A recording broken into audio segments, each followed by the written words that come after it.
ngayon guys, habang nagtatampisaw tayo sa ulan, check ko muna yung aking luto. Kung luto na ba, baka ma-overcook naman. Ayan, kulo-kulo na nga oh. Pagkatapos dito, babalik ako sa ulan.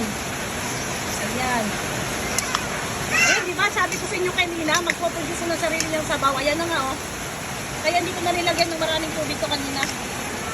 Ayan.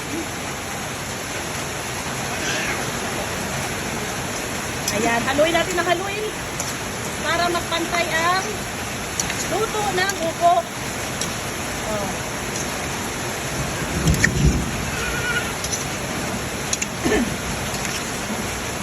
Ayan, haluin ko na ng haluin na maigi para mag-well combine ang hilaw at ang luto para magpantay silang maluto. Kaya kailangan natin haluin ng haluin. Ayan. So, ngayon, mag-taste tayo kung okay na ang alat. Okay na. Okay na ang alat. Pero lagyan ko ng konti. Konti lang. Kasi, ayan. Konti lang. So ngayon, luto na to guys. Ilagay na natin ang chili bell.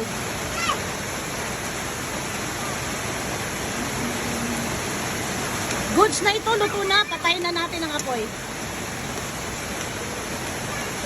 Diba? Masarap. Sa amoy pa lang guys, masarap na. Thank you for watching.